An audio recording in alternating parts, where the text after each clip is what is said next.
감사합니다.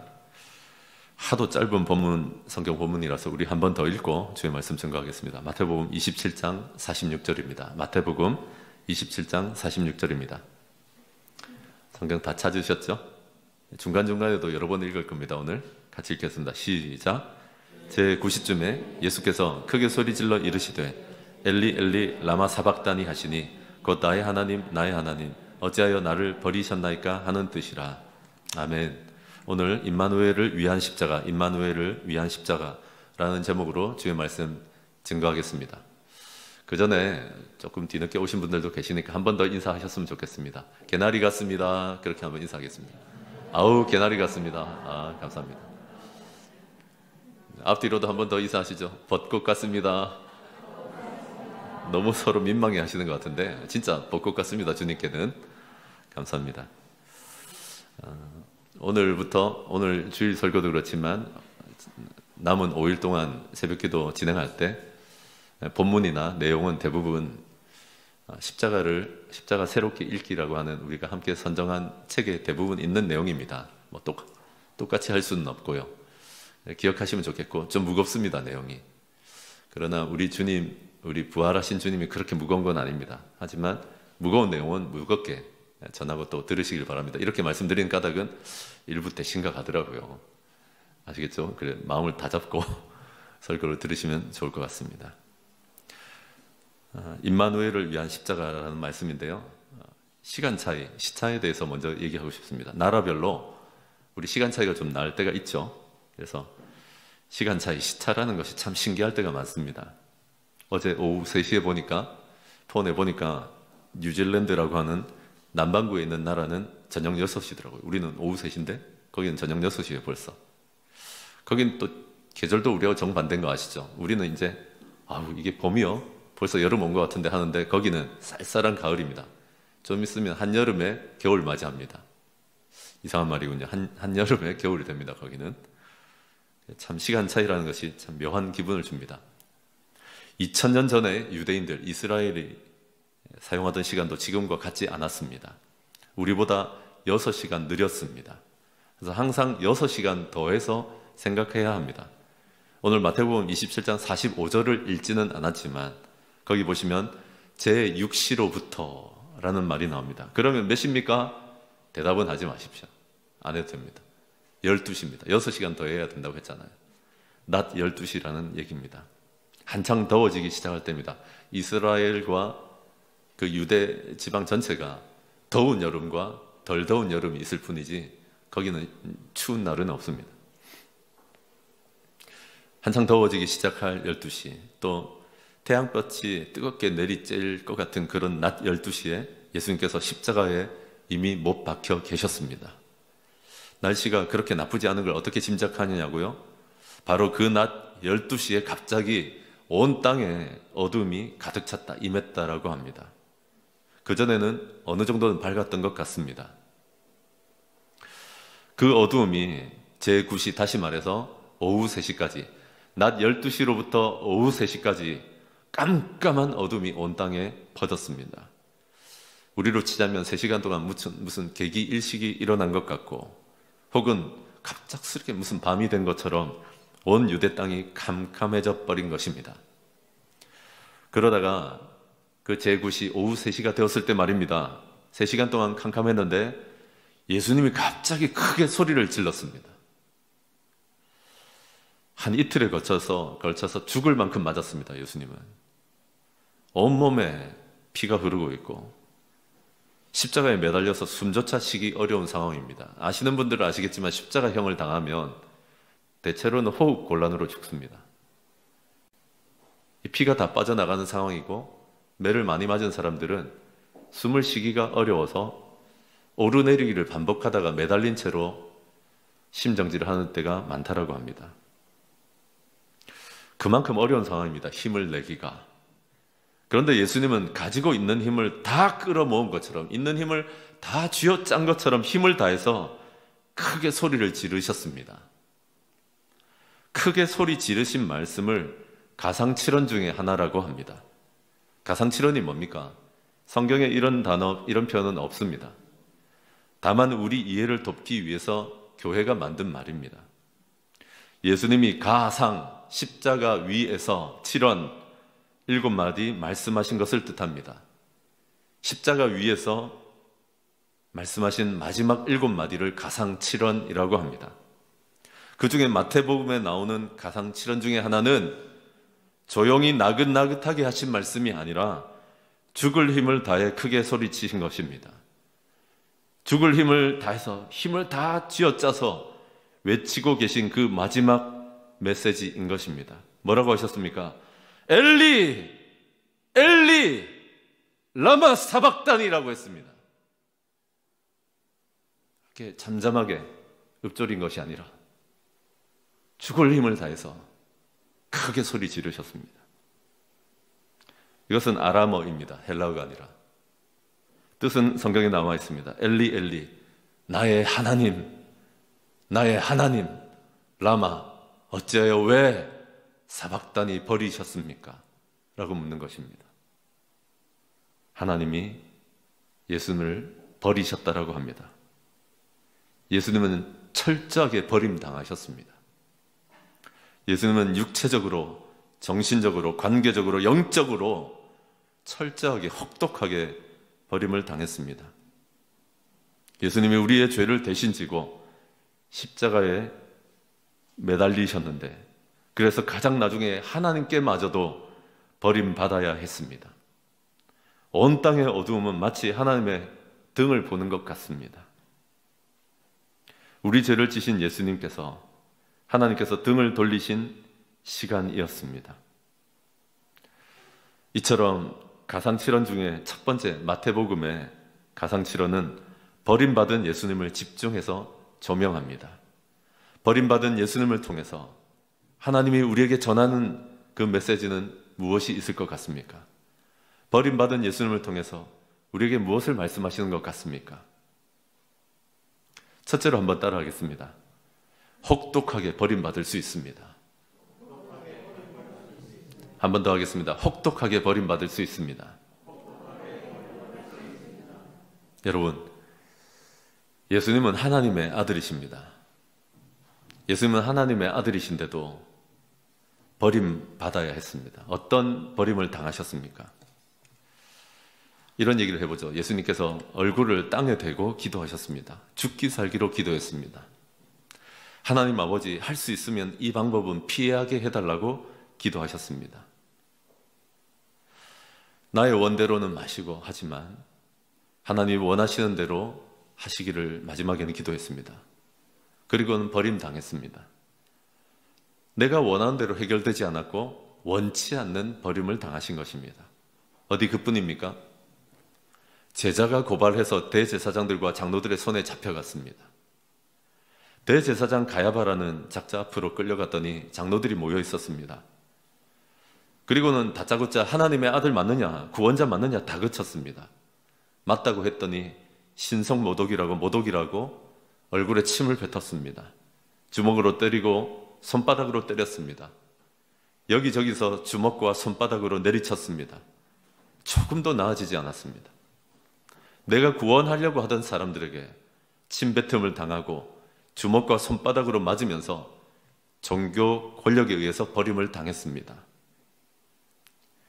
그리고 새벽에 의논하더니 밤이 지나서 빌라도 총독에게, 로마 정부에게로 나를 보냈습니다. 예수님을 보냈습니다.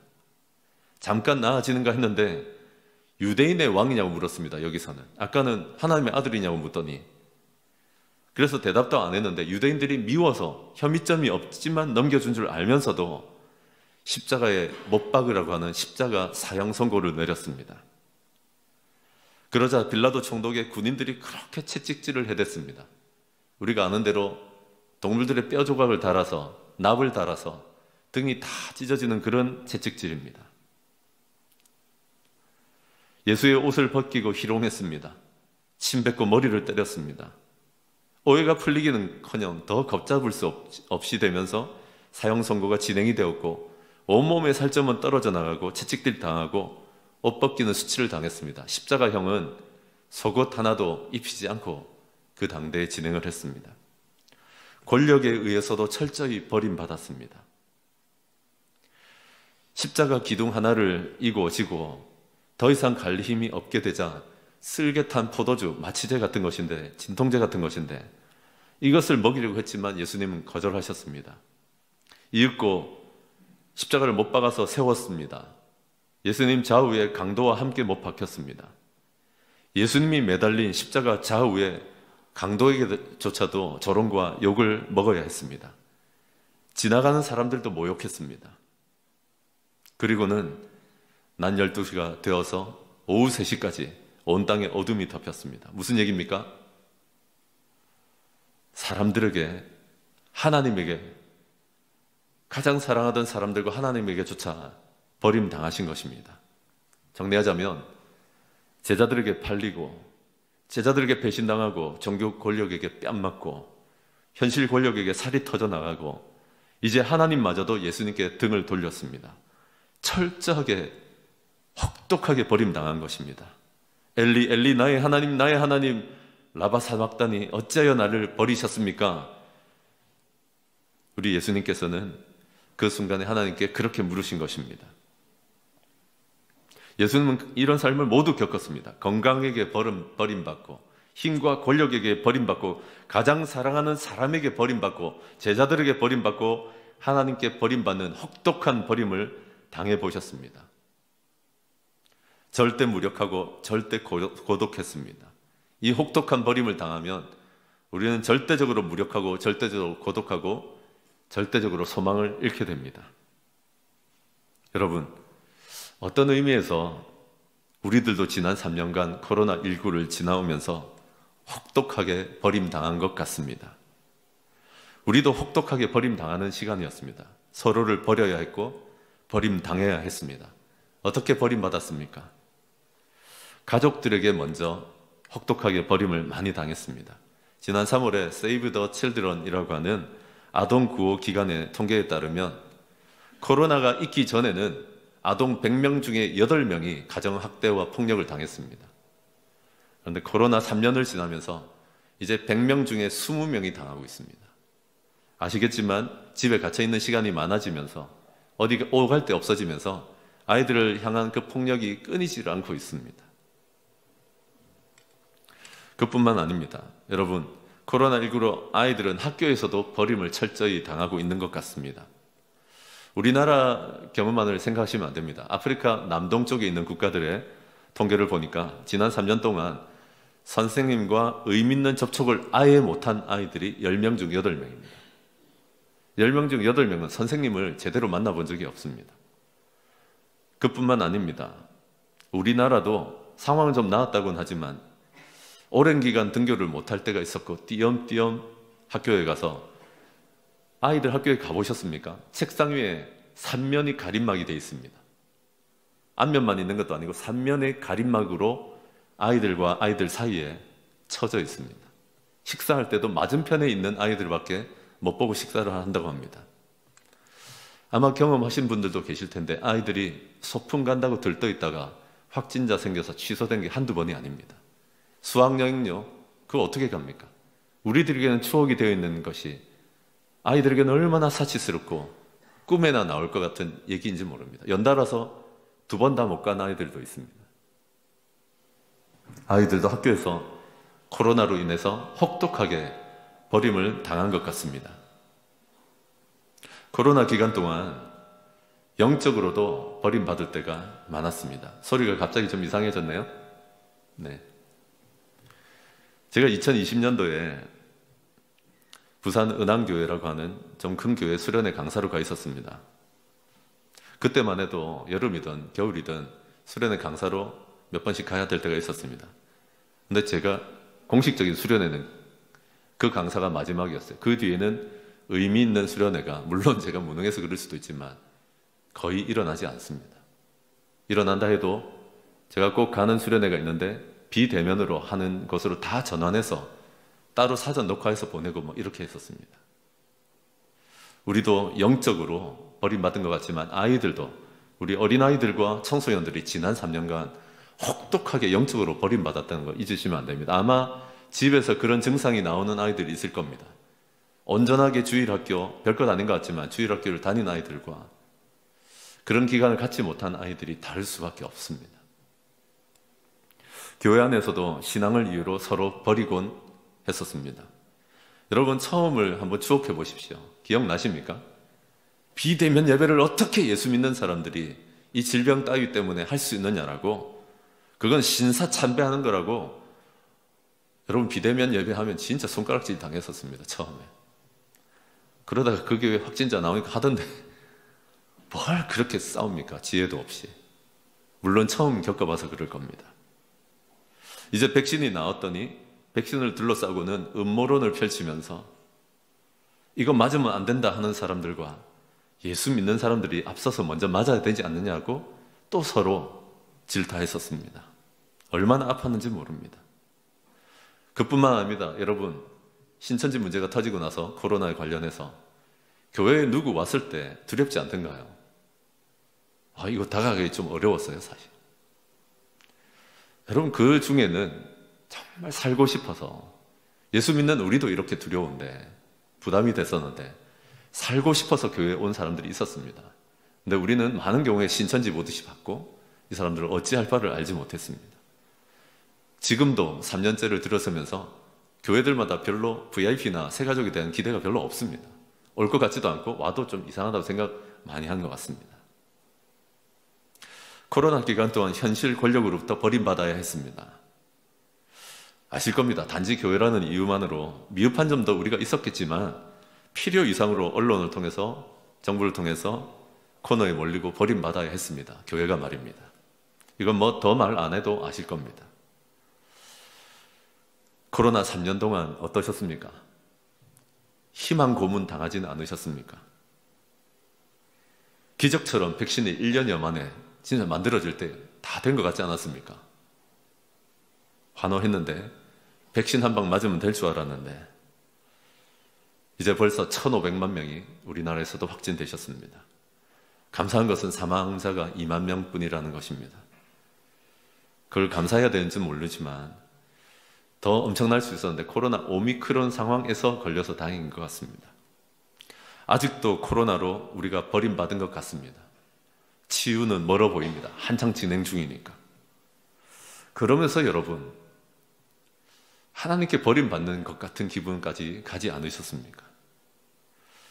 저는 하나님께서 우리에게 이 강제적인 멈춤, 버림받은 3년을 통해서 말씀하신 것이 있다고는 생각합니다. 예를 들면 우리가 얼마나 절대적으로 무력한가, 얼마나 절대적으로 고독한가, 절대적으로 소망이 없는가 하는 것입니다. 바이러스 하나를 못 이깁니다. 우리 직전까지는 대단히 뭔가 이루어내는 것 같았지만 바이러스 하나의 확산도 막아낼 수 없는 게 바로 우리의 능력이구나 하는 것을 깨달았습니다. 인생은 혹독하게 버림받을 수 있습니다. 하나님의 아들도 혹독하게 버림받은 것처럼 우리 인생도 여기저기서 혹독하게 버림받을 수 있습니다.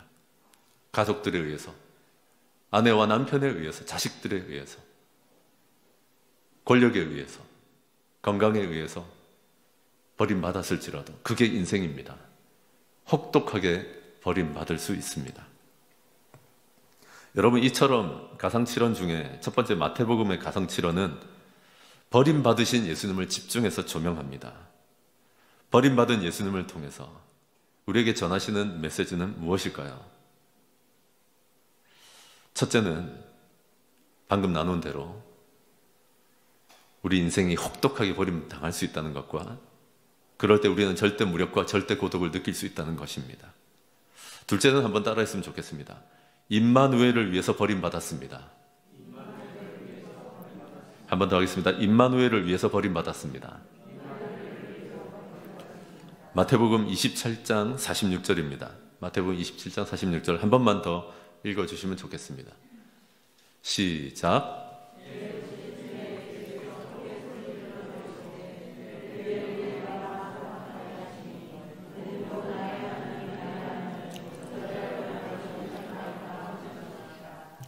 네, 감사합니다. 둘째로 함께 한 번 더 따라했으면 좋겠는 건 임마누엘을 위해서 버림받았습니다. 한 번 더 하실까요? 임마누엘을 위해서 버림받았습니다. 여러분, 임마누엘이 무슨 뜻입니까? 교회 좀 다니신 분들은 임마누엘 이러면 자꾸 성탄절 생각합니다. 성탄절하고 아주 상관이 많은 단어라고만 생각합니다. 그게 틀린 건 아닌데. 그래서 마태복음 1장 23절 보시면 보라 처녀가 잉태하여 아들을 낳을 것인데, 예수님이 태어날 것인데 그 이름을 임마누엘이라 하라 하셨습니다. 예수님의 이름이십니다. 그 뜻은 번역하면 하나님이 우리와 함께 계시다라는 뜻입니다. 한번 따라합시다. 하나님이 우리와 함께 계시다. 길게 해볼까요? 하나님이 우리와 함께 계시다. 임마누엘은 이런 뜻입니다. 주로 성탄절에 우리가 자주 썼지만 흔히들 그래서 하나님께서 우리와 함께 계시다는 뜻의 임마누엘을 예수님의 이름이나 성탄절에만 국한하지만 마태복음을 보시면 시작만이 아니라 18장 즈음에도 27장에도 28장에도 마지막까지도 이 임마누엘 편이 나오고 임마누엘 사상이 나옵니다. 마태복음에서 힘주어서 전하고 싶은 것은 그 메시지는 임마누엘이라고 해도 과언이 아닐 정도입니다. 특히 오늘 같이 읽으셨던 마태복음 27장 46절은 사실 구약 시편 22편에서 인용한 것입니다. 이 시간에 22편을 전체를 가볼 필요는 없을 것 같고요. 22편은 어떤 내용인가 하면 사람들에게 버림받고 또 적에게 공격당하고 도무지 나아질 기미가 보이지 않아서 다윗이 탄식하면서 지은 시입니다. 심지어 하나님께 버림받은 것 같아서 이 표현을 쓴 것입니다. 어찌하여 나를 버리시느냐라고 말입니다. 예수님도 극심한 고통을 당하시면서 버림당하면서 이 단식을 하고 계신 것입니다. 그런데 여러분, 좀 이상하지 않습니까? 수도 없이 버림받은 건 맞습니다. 예수님이. 근데 예수님이 왜 이렇게 큰 소리로 어찌하여 나를 버리셨습니까? 큰 소리 치는 것을 보여주실까요? 누적돼서 폭발한 걸까요? 예수님이 이때까지 받았던 수모가 있거든요. 창피가 있는데 나 진짜 더 이상 못 참겠다. 그래서 폭발해 버리신 것입니까? 아니면 특히 하나님께서 어둠으로 하나님마저도 등 돌리니까 더 이상 견디지 못해서 크게 소리 지르면서 항의나 마치 욕하는 그런 심정이시겠습니까? 폭발입니까? 아니면 항의입니까? 학자들은 그렇게 보지 않습니다. 예수님이 크게 지금 소리 지르는 것은 우리들이 잘 못 알아듣기 때문입니다. 예수님이 지금 죽을 힘을 다해서 마지막 메시지를 보내시는데 우리들이 그렇게 크게 소리 지르지 않으면 못 알아듣고 중요하게 생각하지 않기 때문이라고들 합니다. 그 메시지는 뭡니까? 내가 버림받았으니까 너희는 결단코 하나님께는 버림받지 않는다는 겁니다. 인생에는 버림받을 수 있고 혹독하게 버림당할 수 있지만 내가 너희를 대신하여 지금 십자가에서 버림당했으니까 너희는 결단코 하나님께 버림당하지 않는다는 것입니다. 아멘이십니까? 이것을 죽을 힘을 다해서 외치고 계신 것입니다. 하나님은 아들을 버리시고 십자가에 죽게 하시면서까지 우리를 구원하셨습니다. 예수는 아까 살폈던 대로 육체적으로, 관계적으로, 종교적으로, 권력으로 철저하게 버림당하셨습니다. 바로 나를 대신해서 말입니다. 나를 구하시려고, 우리를 구하시려고 말입니다. 그래서 어떤 경우라도 하나님은 우리를 버리지 않는다라고 이제는 말할 수 있습니다. 하나님은 예수 믿는 우리와 함께 하신다. 임마누엘이시다라고 말할 수 있습니다. 아멘이십니까? 예수는 우리와 함께 하시는 하나님을 알려주고 싶어서 기꺼이 더럽고 추악하고 죄가 넘치는 이 땅 위에 오셨고, 예수님은 우리와 함께 하시는 임마누엘 하시는 하나님을 알려주시려고 크게 소리를 지르며 돌아가시는 중인 것입니다.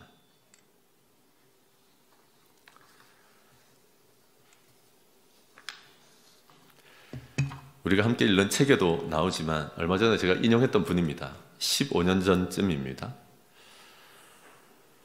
무더운 2007년 7월 24일에 당시 75세의 고 이어령 박사가 세례를 받자 언론에서도 특필을 하고 또 기독교 신문에서도 중요하게 좀 다뤘습니다.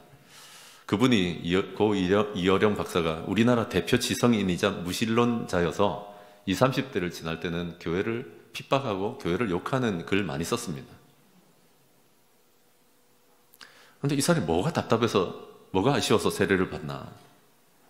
그게 너무 궁금해서 세상의 일간지에서도 인터뷰를 하더라고요. 크게 두 가지 얘기를 했습니다. 하나는 뭔가 하면 딸의 암과 시력장애가 갑자기 생겼거든요. 국제 변호사였는데, 하나님께서 기적을 좀 주시면 내가 하나님을 믿겠습니다라고 약속을 했었습니다. 또 한 가지는 뭔가 하면 절대 고독 때문이라고 합니다. 고 이어령 박사가 명예 바라고 글을 쓰니까 명예가 생겼고, 돈 벌려고 더 힘써서 애를 쓰고 글을 썼더니 돈도 잘 벌렸습니다. 좋은 병원 다니니까 남들보다 몸도 잘 나았습니다. 그런데 어느 날 말입니다.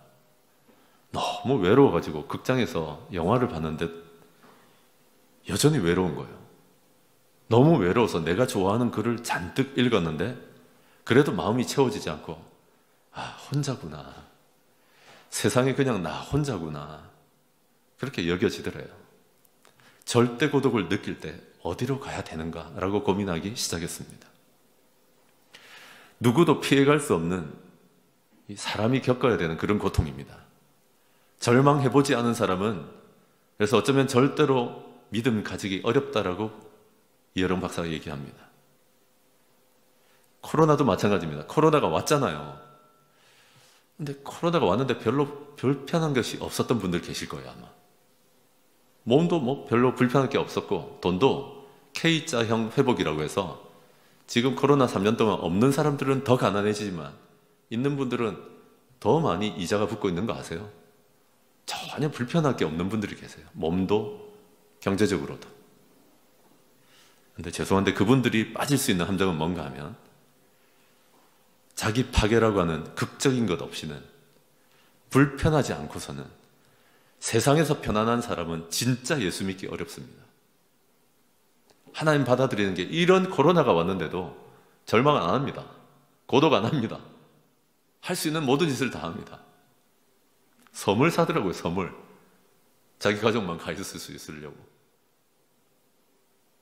그래서 여러분, 절망을 계기로 고 이어령 박사는, 아, 내가 절대 고독하구나. 그때 코로나는 아니었지만 나는 정말 절대적으로 무력하구나 하는 것을 알고 하나님께로 자기를 이 믿음의 세계로 집어 던졌다라고 표현을 합니다. 마찬가지입니다. 우리 하나님께서, 우리 예수님께서 그저 버림을 당하신 것이 아니라 우리에게 임마누엘이 있다. 너희가 절대 무력하고 절대 고독하고 절대 소망을 잃었겠지만 그래도 임마누엘, 하나님은 너희와 함께 계신다. 아멘이십니까? 그 소망을 전해주시려고 하는 겁니다. 착각하면 안 되는 건 인생은 혹독하게 버릴 수 있습니다. 그런 일들이 일어나지 않으면 좋지만 우리는 건강에 버림당하고, 관계로 버림당하고, 돈에게 버림당하고, 영적으로 버림당할 수도 있습니다. 그러나 여러분, 이 절대 무력과 절대 고독과 절대 소망을 잃은 상황에서 우리 하나님은 우리를 버리지 않는다는 것을 붙드시는 저와 여러분 되시기를 바랍니다. 이처럼 가상칠언 중에 첫 번째 마태복음에 나타난 가상칠언은 버림받은 예수님을 집중 조명하면서 우리가 인생에서 혹독하게 예수님처럼 버림당할 수 있구나 하는 것도 깨닫게 하지만 임마누엘을 위해서 예수님이 버림당했다는 것을 깨닫게 도와줍니다. 마지막은요, 한번 따라합시다. 버림받아도 임마누엘입니다. 좌우에 한번 바라보시면서 버림받아도 임마누엘입니다. 네, 감사합니다. 또 한번 읽었으면 좋겠습니다. 마태복음 27장 46절입니다. 마태복음 27장 46절입니다. 시작. 제9시쯤에 예수께서 크게 소리질러 이르시되 엘리 엘리 라마 사박다니 하시니 곧 나의 하나님 나의 하나님 어찌하여 나를 버리셨나이까 하는 뜻이라. 아멘. 여러분, 그래서 초대교회는, 이 마태복음도 그렇지만 설명을 좀 더 하겠지만 초대교회는 이 임마누엘 붙들고 전진하며 나아갔습니다. 초대교회가 예수님이 막 부활 승천하시고 난 뒤에 제자들이 남아서 세우고 그 뒤에 세웠던 교회들이 우리보다 상황이 나았을 거라고 착각하지 마십시오. 정부 권력에 의해서 대대적으로 색출당하고 장사할 수 없고 먹고 사는 게 해결되지 않을 때입니다. 주거가 허락되지 않아서 땅을 파고 카타콤이라고 하는 지하 동굴에서 살 때입니다. 그러나 임마누엘 하시기 때문에 전진할 수 있었고 한 걸음 더 나아갈 수 있었던 것입니다. 마태복음 마저 좀 보자면, 여러분 임마누엘이 언제 조명이 되는가 하면 18장에 보시면 교회가 무슨 일인지 모르겠는데 형제들이 크게 교회를 어렵게 하고 교회를 더럽힌 일이 나옵니다. 이 일을 위해서, 교회를 거룩하게 하기 위해서 애도 쓰지만 두세 사람이 모여서 함께 기도하면 그들 중에는 내가 함께 있느니라 라고 약속하십니다. 아멘이십니까? 그러므로 교회가 교회를 보호하기 위해서 기도하는 자리에는 반드시 하나님께서 함께 하시고 임마누엘 하십니다. 이것을 아셔야 됩니다. 이번 주간은 우리 하나님께서 어디에서 함께 하실 것 같습니까? 한번 따라합시다. 새벽 기도. 그건 제 얘기가 아니라 두세 사람이 교회의 거룩함과 교회의 회복을 위해서, 힘을 잃어가는 교회를 위해서 기도하는 자리에는 반드시 내가 그들과 함께 있다고 약속하신 대로 나타나시는 것입니다.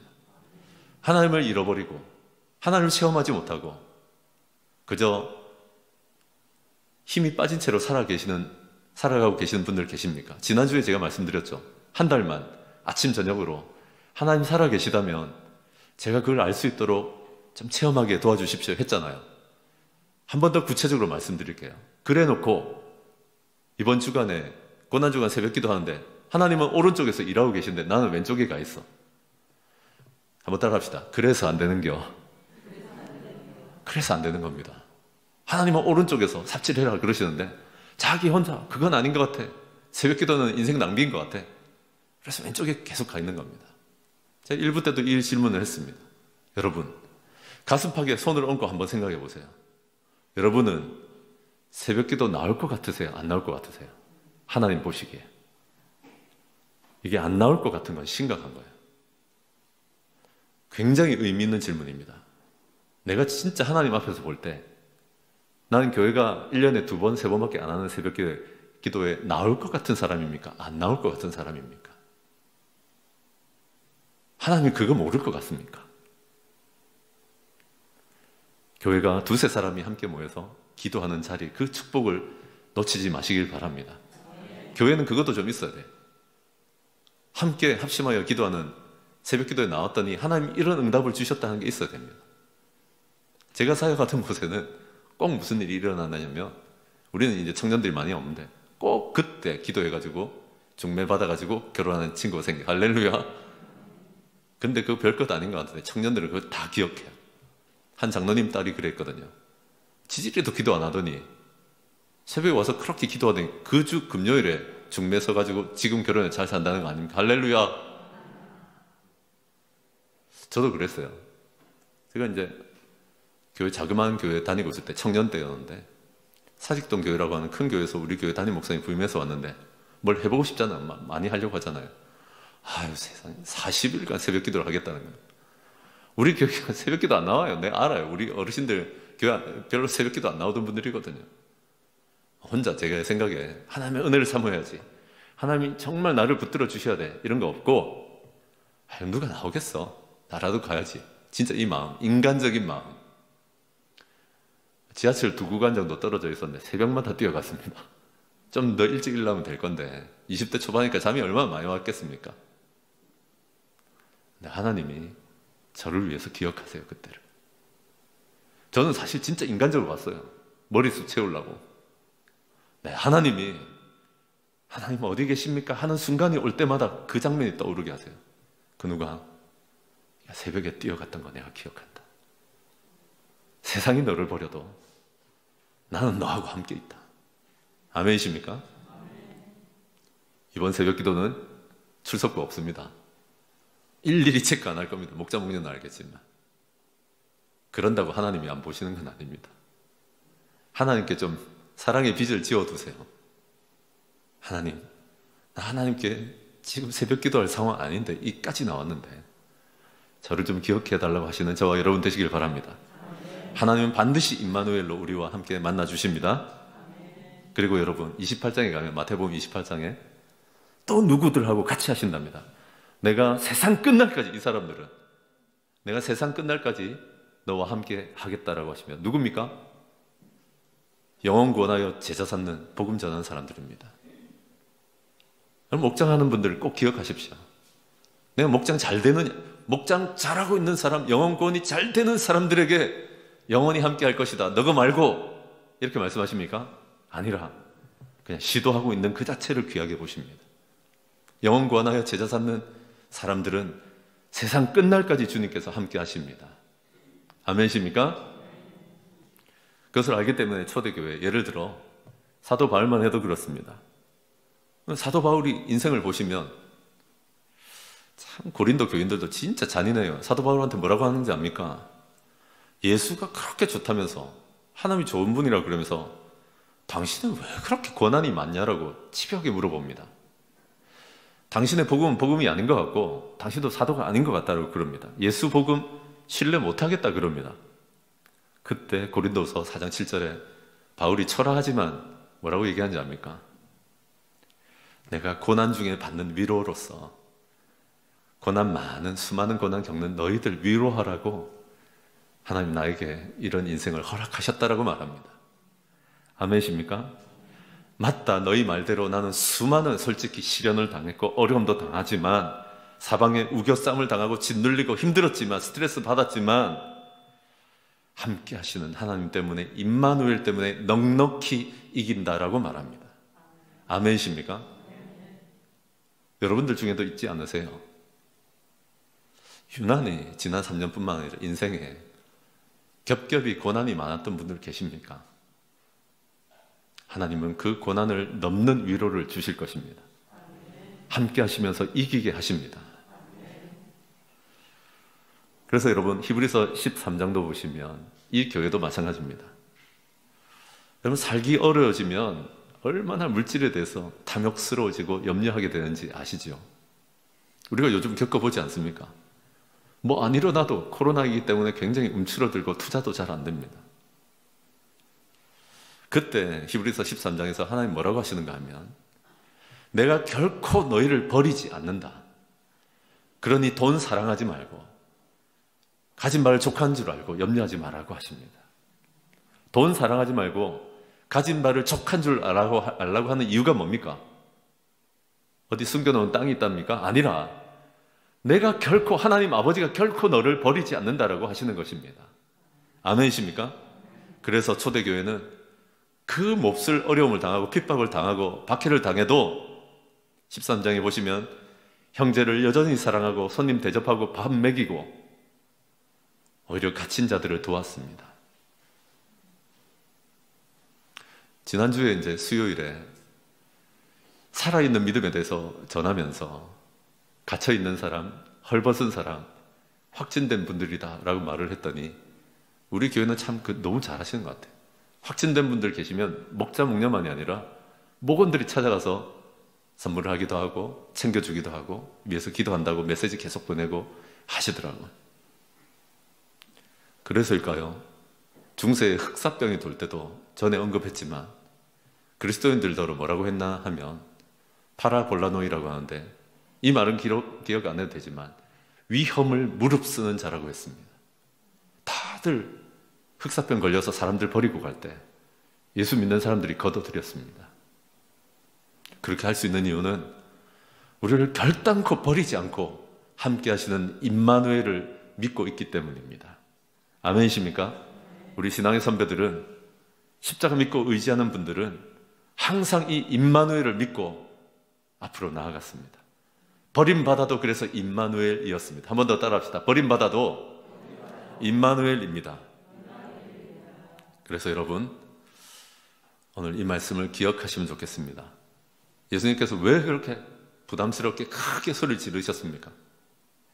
첫째는 뭔가 하면 인생은 그만큼 혹독하게 버림당할 수 있다는 거 보여주십니다. 둘째는 무엇입니까? 그러나 버림당해도 우리들에게는 임마누엘의 약속이 있다는 것을 크게 외치신 것입니다. 마지막으로 그러므로 이건 안 따라야 됩니다. 그러므로 아무리 버림받아도 임마누엘입니다. 한 발짝만 더 전진하시는 저와 여러분 되시기를 바랍니다.